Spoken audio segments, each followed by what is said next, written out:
रहे हैं वार्ताकार। मुंबई की मोनोरेल में यात्रा करने का एक अलग ही अनुभव है, लेकिन मंगलवार को मोनोरेल भक्ति पार्क के यहाँ अचानक बंद पड़ गई थी, जिसमें अनेक यात्री फंस गए थे। इन यात्रियों को निकालने के लिए काफ़ी मशक्क़त करनी पड़ी, जिसमें फायर ब्रिगेड और अन्य लोगों ने मिलकर काफ़ी कोशिश के बाद 500 से अधिक जो यात्री उसमें फंसे थे उन्हें सही सलामत बाहर निकाला।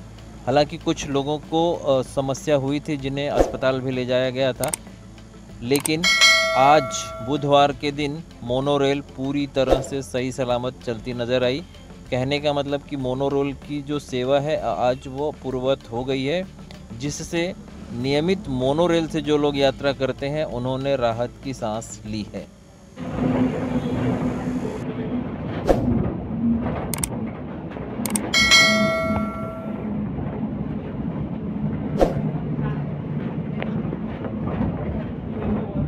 टीव्हीवरती बघितला हो, आता मोनोरेलने प्रवास करताय, भीती वाटते का?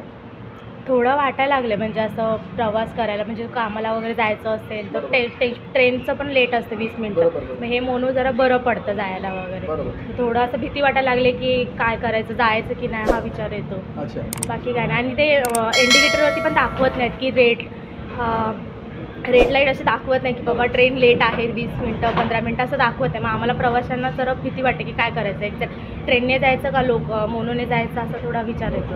काल सुरक्षिततेचा अभाव दिसला. आपत्कालीन स्थितीत काय करायचं काहीच कोणाला कळत नव्हतं. अखेर काचा तोडून प्रवासी बाहेर पडले. हो. सुरक्षेच्या दृष्टीने पावलं उचलायला पाहिजे असं वाटतं, जेणेकरून अशी घटना पुन्हा घडणार नाही. असं तर म्हणजे असं काय ऑप्शन पण नाही आहे. AC बंद झाल्यावरती काय करावं माणसाने, प्रवाशांनी मध्ये जर समजा तिथे बंद पडलं तर काय करावं, म्हणजे धोकादायकच आहे असं वाटायला लागलं आहे मला. हो. मॅडम तुम्ही बोला.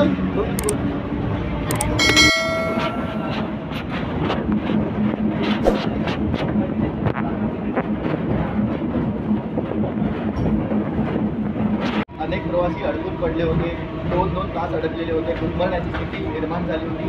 कशा प्रकारे बघता आज देखील तुम्ही प्रवास करताय, काय सांगायचं? नाही, ते प्रवासी अडकलेले होते, त्यांचं कॉन्फिडन्स होता की आम्ही आया वेळीच बरोबर पोचू मोनोरेलमधून. पण मोनोरेलवाल्यांनी पण रिस्पॉन्सिबिलिटी घेतली त्यांची, असं नाही की नाही घेतलं वगैरे. त्यांना पण सर्व काही म्हणजे त्यांची पण रिस्पॉन्सिबिलिटी त्यांनी पार पाडली. पण मला एकच बोलायचं आहे की आम्ही जे मोनोने जातो ना तर टायमिंगनुसार जातो, तर टायमिंग तुम्ही नीट ठेवा, नीट दाखवा. ॲम इंडिकेटरवरती मोनोरेलचं पण आहे, ते ॲम इंडिकेटरवरती टायमिंग दाखवतो, आम्ही त्या टायमिंगवर येतो, तर ते टायमिंगच नाही आहे. तर ते टायमिंग दाखवलं ना तर आम्हाला त्रास नाही जास्त होणार.